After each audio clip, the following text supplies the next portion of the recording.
नमस्कार श्रोते हो, दीपक रेगे कथाकथन चॅनलवर तुम्हा सगळ्यांचं मनापासून स्वागत. श्रोते हो, आज तुम्ही ऐकणार आहात सौ माधुरी वरुडकर यांच्या नात्या पलीकडचा माणूस ह्या कथासंग्रहातली कथा. पण तत्पूर्वी तुम्ही जर आत्ता चॅनलवर पहिल्यांदा आला असाल किंवा अजूनपर्यंत चॅनल सबस्क्राईब केलेलं नसेल तर प्लीज चॅनल सबस्क्राईब करा. चला श्रोते हो, ऐकूयात माधुरी वरुडकर लिखित मुक्ती. छपरीसारख्या लंबुळक्या खोलीत आई एका पलंगावर झोपली होती. तिच्या जवळ खुर्चीवर बसलेला नंदलाल विचारांच्या गुंत्यात अडकलेला होता. बाहेरच्या दोरीवर सरुमावशीनं धुवून टाकलेले कपडे हवेवर उडत होते. हेलकावे घेत उडणाऱ्या कपड्यांसारखं त्याचं मनही हेलकावायला लागलं. आईची रोज ढासळणारी तब्येत त्याच्या मनाच्या दरडी खचवू लागल्यावर आपण आता आईसाठी काहीतरी करायला हवं ह्या विचारानं त्याची अस्वस्थता टिपेला पोचली. तो बसल्या जागी उठबस करायला लागला. संध्याकाळचे सोनेरी किरण दाराशी येऊन ठेपले होते. त्यांनी देवापाशी दिवा लावला. रोजच्या सवयीनं हात जोडले गेले खरे, पण त्याला देवापाशी काही मागावंसं वाटेना. हा देव नेहमी स्तब्ध का असतो हे त्याला कळेना. बल्बचा पिवळा प्रकाश घरभर व्यापून राहिला. त्याला आईजवळून उठवेना. पण मंदिरात सांजवात करण्यासाठी जाणं भाग होतं. तो उठला.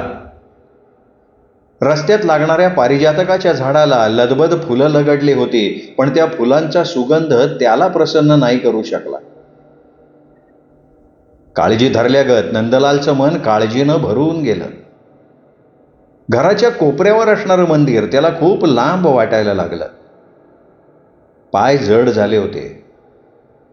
ही रोजची वाट सोडून आपल्याला लांब पळून जाता येईल तर फार बरं होईल असं त्याला क्षणभर वाटलं.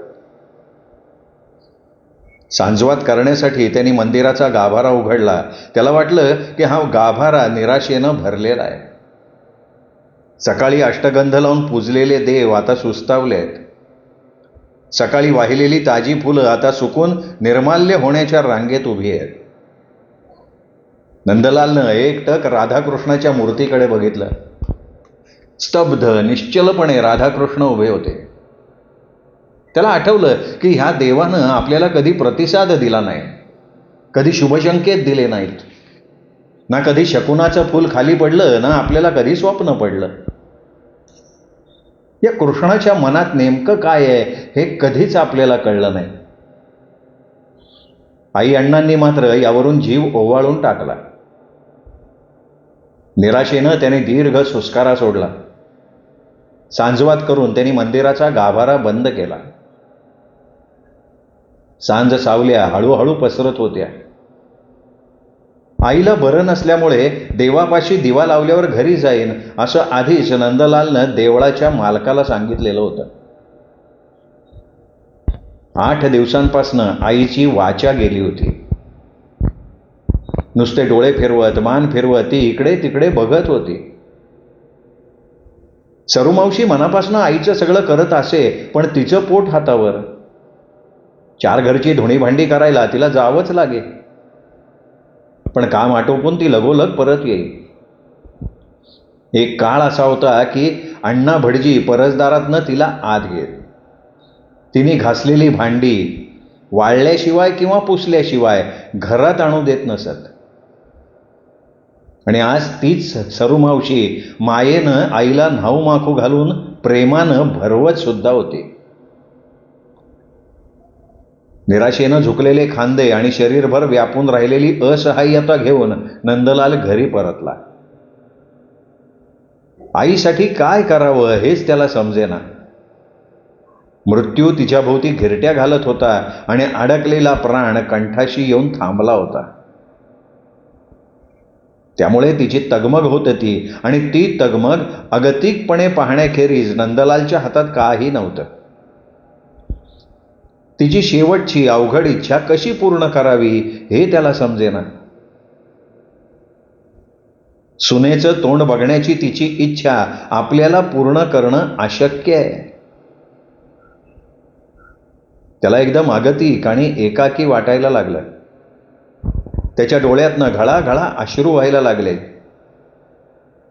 त्यांनी डोळे मिटून घेतले. त्याही परिस्थितीत त्याला कृष्णाचं स्मरण झालं. घरी आलेला नंदलाल आईजवळ बसला. तिचा कृश हात त्याने हातात घेतला. त्याला भडभडून आलं. आईची क्षीण कुडी बघून पोटात तुटायला लागलं. बाजेवर नुसता सापळा दिसावा इतकी ती कृश झाली होती. अंक मोजावे तशी तिच्या शरीरातली हाडं मोजता आली असती. थोड्याशाच राहिलेल्या केसांचा पांढरा पुंजका डोक्यावर होता. लांब केस पेलवे ना तेव्हा सरूमावशीनं मोठ्या सराईतपणे समजूत घालून तिचे केस कापले होते. कपाळ पांढरं फट्ट होतं. सारे शरीरभर सुरकुत्यांचं जाळं पसरलेलं होतं. पोट खपाटीला गेलं होतं. गळा भुंडा होता. डोळे सुजलेले सुस्तावलेले होते. वरती चोळी, कमरेला अर्धी साडी लुंगीसारखी बांधलेली. तिचं शरीर साथ देत नव्हतं. तब्येत रोजच्या रोज घासळत होती. आईची नजर आता पहिलतीराकडे लागली आहे हे नंदलालनं ओळखलं होतं. फक्त आपल्या लग्नासाठी तिने इच्छाशक्तीनं जीव धरून ठेवलाय. अस्वस्थ नंदलालच्या मनात विचारांचं काहूर माजलेलं होतं. 2 महिन्यांपूर्वी डॉक्टरांनी आईला घरी न्यायला सांगितलं. त्या जे मागतील ते खायला घाला आणि त्यांची सेवा करा असं डॉक्टर म्हणाले. दवाखान्यातनं आणलं त्या दिवशी आई अखेरचं आणि खूप खूप बोलली. रात्रभर जागीच होती. लाल लाल माझ्या जवळ बैस, आज बोलून घेऊ देत. लाल काय म्हणतोय माखन चोर, रोज लोणी येतं का नैवेद्याला? पूर्वी तुझ्या बाबांच्या राज्यात रोज सकाळ संध्याकाळच्या नैवेद्याला ताजं दही लावायची. कधी लोणी, कधी साय, कधी श्रीखंड, कधी काला, नाना तऱ्हा असायच्या बघ नैवेद्याला. मंदिरात एकदा यावंसं वाटतं रे. डोळे भरून बघायचंय त्याला. तुझं लग्न झाल्याशिवाय माझा प्राण जाणार नाही हे त्याला माहिती आहे आणि त्याच्याशिवाय मला मुक्तीही नाही. लग्नाचा विषय काढल्यामुळे नंदलाल एकदम नाराज झाला. मला कोण मुलगी देणार? माझ्याजवळ काही नाहीये. मग देवापाशी हा अट्टहास का? तो काय करणार आहे? माझ्या लग्नाचा विचार मनातनं काढून टाक. नकळत नंदलालचा आवाज मोठा झाला. होईल रे लग्न, माझा त्याच्यावर विश्वास आहे. शिवाय नंदलालनं हातानंच आईचं बोलणं थांबवलं. आलेला राग त्याने गिळला. खरंच काय दिलं या कृष्णानं आई अण्णांना? काहीही नाही. नंदलालच्या मनात विचार आला. पण त्याने विषय बदलत विचारलं, सरूमावशी येऊन गेली? हो, सगळं मनापासनं करते बघ माझं. स्वयंपाक करते, मला गरम गरम खायला घालते. पण तोंडाचा पट्टा भारी हो. सदैव त्या देवाच्या नावानं खडे फोडत असते. तिचा देवावर विश्वास नाहीये, मग तू कशाला तुझ्या देवाचं गुणगान तिच्याकडे करते? लाला, तुला एक गोष्ट सांगायची होती, खोटी मानू नकोस. मी तुला कधी काही म्हटलंय का? नाही रे. आपल्या मंदिरातला घनश्याम माझ्या स्वप्नात आला होता. नंदलालनं दीर्घ सुस्कारा सोडला. या ना त्या कारणानं कृष्णाची वेगवेगळी नावं घेण्याचा आईचा परिपाठ होता हे त्याला माहिती होतं. आणि बरं का, तो म्हणाला लवकरच नंदलालाचं लग्न होईल. तिच्या सुरकुत्या निस्तेज चेहऱ्यावर एक विलक्षण समाधान उमटलं होतं त्या क्षणी. मग मी मरायला मोकळी, ती चटकन पुढे म्हणाली. त्याचा जीवच कळवळला. नंदलाल रात्री या कुशीवरनं त्या कुशीवर होत होता. विचारांचं काहूर काही केल्या शांत होत नव्हतं. खरंच या कृष्णानं आपल्याला काय दिलं? काहीच नाही. अण्णा रोज सकाळी उठून मंदिर साफ करत, पूजा अर्चा करत आणि दानपेटीतली सगळी दक्षिणा ते प्रामाणिकपणे मंदिराच्या मालकाकडे पोचवत. मंदिराच्या मालकाकडची पूजा त्यांनी कायम ओंजळभर तांदूळ आणि काही फळं यावर केली. राधाकृष्णाची मनापासून सेवा करणाऱ्या अण्णांना मनासारखी दक्षिणा कधीच मिळाली नाही. मंदिराची पडझड झाली तर अण्णा गिलावा देत. स्वतःजवळची पुंजी खर्च करून ते मंदिराची दुरुस्ती करत. राहत्या खोलीची भिंत कोसळली तेव्हा सुद्धा मालकाने हात वर केले. खोली उघडी पडली आणि आई अण्णा उघड्यावर आले. रात्रभर आईने कृष्णाची करुणा भाकली. तिची देवळातनं बाहेर पडायची इच्छाच नव्हती, पण तिचा घनश्याम तिच्यासाठी धावला नाही. 8 दिवस उघड्यावर राहणारे आई अण्णा आपल्याला जपत होते. मग एका दानशूर व्यक्तीनं अशी पडीक पडवी दिली. अण्णांनी त्याच्यावर छप्पर बांधलं. स्वतः मेहनतीनं घर उभं केलं. खोलीची भिंत कोसळली तेव्हा अण्णा आणि आईच्या मदतीला धावली ती सरू मावशी. अण्णांना तिने छप्पर घालायला मदत केली आणि ती घरचीच एक होऊन गेली. एक दिवस सकाळी आईच्या आक्रोशानं घर भरून गेलं. पहिल्यांदा काय झालं कळलंच नाही. मग कळालं की रात्री झोपलेले अण्णा उठलेच नाहीत. कुणाशी न बोलता, कुणाला न सांगता अण्णा देवाघरी कसे गेले हा प्रश्न आपल्याला पडला. तेव्हा सुद्धा मालकानं दुसरा भटजी मंदिरासाठी शोधायचा प्रयत्न केला. आई तर बिचारी घाबरली. सकाळी तिने मला मालकांच्या पायावर घातलं. 14 वर्षांचा मी सारं काही बघत होतो. घनश्यामची पूजा हातून नियमित व्हावी म्हणून तिने केलेली विनंती आज सुद्धा आठवते. आणि मला पूजा मिळाली म्हणून आजही ती कृष्णाजवळ कृतज्ञ आहे. तिला कृष्णाचा अनुभव आहे. ही गोष्ट ती वानू वानू सगळ्यांजवळ सांगते आणि तिच्या डोक्यातलं हे वेड. तिला कळत नाही का की माझ्यासारख्या फाटक्या भटजीला कोण मुलगी देणार, ज्याच्याजवळ ना रूप ना पैसा ना इस्टेट. कसं समजवायचं आईला? खरंच माझं लग्न झाल्यावर आईची तगमग थांबेल? आई मी तुझ्यासाठी काय करू ग? नंदलालची अगतिकता शिगेला पोचली होती. त्याचं मन गदगदत होतं. आवरू म्हटलं तरी अश्रू गालांवरनं ओघळले. डोक्यात नाना विचारांनी गर्दी केली. मृत्यूचं घराभोवती घिरट्या घालणं त्याला कळत होतं. मृत्यूची चाहूल कानांनी कधीच टिपली होती. त्याचं मन तळमळत होतं. आईची तगमग थांबायला हवी होती. आणि विजेसारखा एक विचार त्याच्या मनात तरळला. त्याला एकदम लंगड्या चंद्रीची आठवण आली. नंदलालला चंद्रीबद्दल जिव्हाळा होता. मनातल्या गोष्टी तो तिच्यापाशी बोलत असे. चंद्री खऱ्या अर्थानं त्याची मैत्रीण होती. चंद्री वागायला धीट आणि बोलायला फटकळ होती. आपल्याला तिच्यासारखं स्पष्ट बोलता येत नाही ही नंदलालची खंत. चंद्री सरुमावशीची मुलगी होती. सख्खी नाही, मानलेली. सरुमावशीला ती कचरा कुंडीजवळ सापडली आणि मावशीचा जीव कळवळला. मोठ्या कष्टानं सरुमावशीने तिला वाढवलं होतं. दोघीही एकमेकींसाठी जीव टाकत. आत्ता कुठे दोघींनाही बरे दिवस आले होते. मंदिराकडे सरळ जाणाऱ्या रस्त्यावर जी फुलांची 5-6 दुकानं होती त्यात चंद्रीचंही दुकान होतं. फुलांची सुंदर सजावट, गेंदेदार हार, सुरेख गुंफलेल्या वेण्या, गजरे या सगळ्यात चंद्री तरबेज होती. ती तिचा व्यवसाय प्रामाणिकपणे करत असे. हे लंगडे असा कोणी आवाज दिला तरी ती त्याला उत्तर दे. तुला रोकांचा राग नाही का ग येत? एकदा नंदलालनं तिला विचारलं होतं.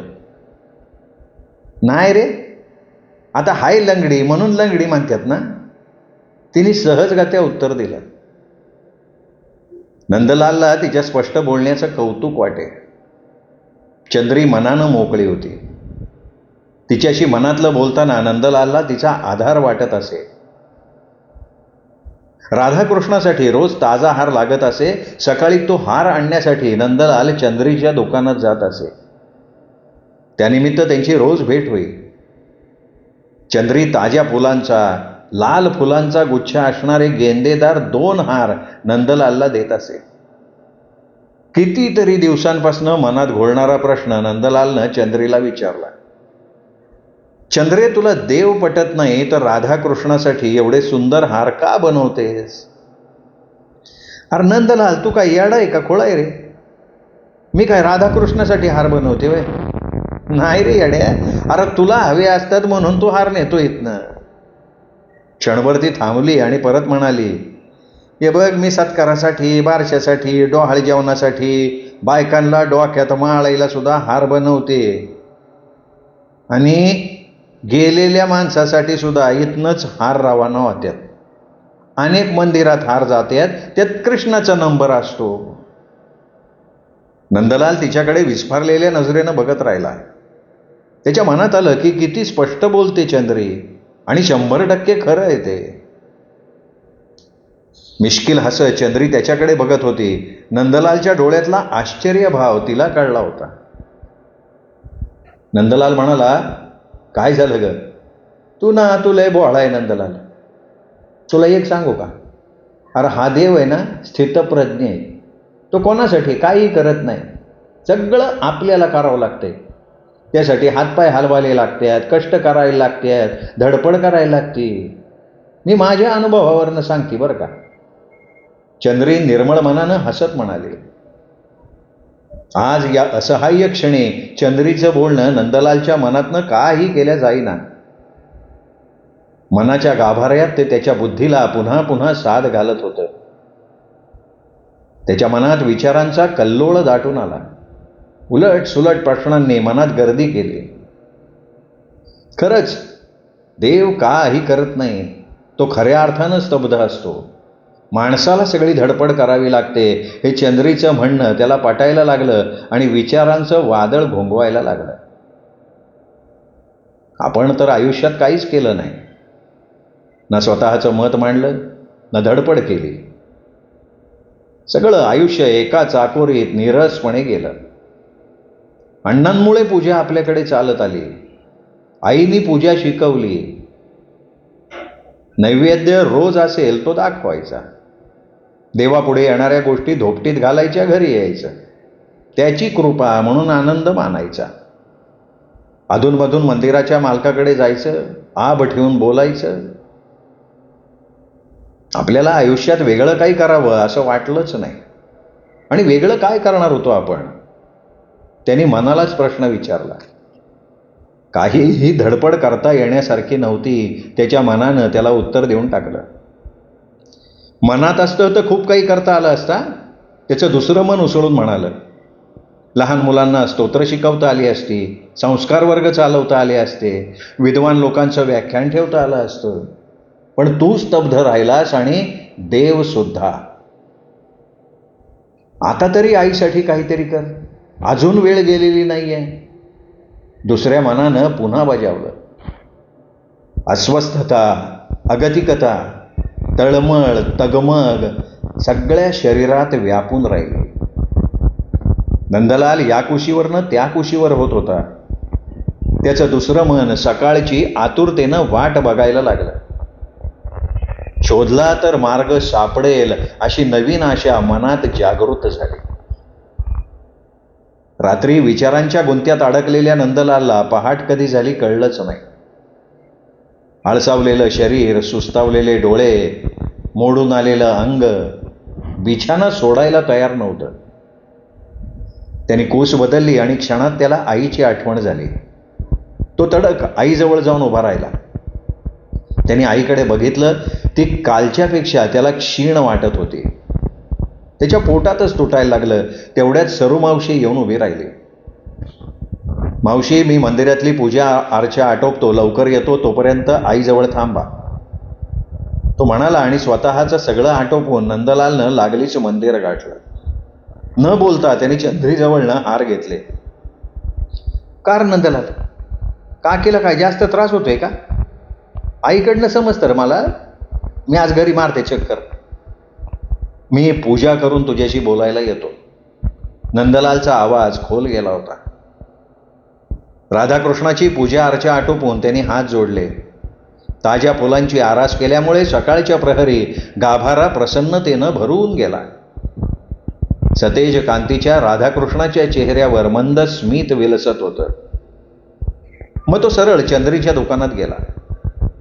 एकाग्र मनानं चंद्री सुंदर फुलांची थप्पी उपड्या टोपलीवर रचत होती. रचण्यात नाविन्य होतं. अनेक रंगांची ताजी फुलं, त्यांचा तो टवटवीतपणा, रंगसंगती समोरच्या व्यक्तीला भावणारी होती. नंदलाल तिथे चुपचाप उभा होता. सगळं निरखत होता. रोज दुकानात येऊन सुद्धा त्या फुलांचं खरं सौंदर्य त्याला आजवर दिसलं नव्हतं. चंद्रीने एकदम वर बघितलं. अरे नंदलाल, आला का तू? त्याला उदास विचारात बघून ती व्याकुळ झाली होती. मला आईसाठी काहीतरी करावंसं वाटतंय ग, तो डोळ्यात पाणी आणत कळवळून म्हणाला. ती विचारात पडली आणि म्हणाली, अरे पण तू काय करणार नंदलाल? अरे तुझं लग्न हा पंचक्रोशीत चेष्टेचा विषय झालाय. सगळेजण टिंगलटवाळी करतात रे. मग काकीची इच्छा तू कशी पूर्ण करणार? तू तू काहीतरी मार्ग सांग ना ग चंद्रे. आई शेवटच्या घटका मोजतीये ग. तिचा जीव बाहेर पडण्यासाठी तळमळतोय अगं. अरे पण मला तर काही सुचना ना, आणि मी कोणचा मार्ग सांगू? तीही कळवळून म्हणाली. मी मी तुला आवडतो चंद्रे. चंद्रे, तू माझ्याशी लग्न करशील? त्यांनी धाडस करून विचारलं. वीज कोसळावी तसं नंदलालचं वाक्य तिच्या अंगावर कोसळलं. ती गोंधळली. तिच्या कानावर विश्वासच बसेना. आयुष्यात जे स्वप्न तिने बघितलंच नव्हतं ते तिला बोलवत होतं, ते तिला खुणावत होतं. तिला धडधडायला लागलं. तिचा श्वास फुलून आला. अंगातनं विचित्र शिरशिरी धावायला लागली. शरीरभर रोमांच उभं राहिलं. मी? ती विस्फारलेल्या डोळ्यांनी त्याच्याकडे बघत जोरात ओरडली. हो हो, तू. तोही ठासून म्हणाला. वेडा आहे का तू नंदलाल? अरे असा विचार तुझ्या मनात येतो तरी कसा? आणि ह्या गोष्टीच्या परिणामाची कल्पना आहे का तुला? एवढं बोलून तिने दीर्घ सुस्कारा सोडला. तिला भयंकर परिणामांची क्षणात जाणीव झाली. ती त्याला समजवत पुढे म्हणाली, अरे मी अशी जातपात नसलेली मुलगी. समाज या गोष्टीला मान्यता देणारच नाही रे. अरे तुझं भटजी पण जाईन, तुझी पूजा सुटन, मंदिराचं दार तुझ्यासाठी बंद होऊन जाईन, गावात आपली टिंगलटावाळी होईल, माझ्या लंगडेपणावरनं लोक तुझा उपहास करतील. या सगळ्या गोष्टीला तोंड द्यायची तुझी तयारी आहे का? हे सगळं सहन करायची तुझी ताकद आहे का? तिच्या आवाजात कंप निर्माण झाला. पोटातली गदगद वाढली. हो आहे. माझ्यामध्ये सगळ्या गोष्टींचे परिणाम सहन करण्याची ताकद आहे. मी प्रवाहाविरुद्ध पोहायला तयार आहे. मी तुला खूप सुखात ठेवीन चंद्रे. माझा स्वतःचा निर्णय आहे. आयुष्यात पहिल्यांदा मी धाडसी आणि ठाम निर्णय घेतोय. फक्त तुला काय वाटतंय ना ते सांग.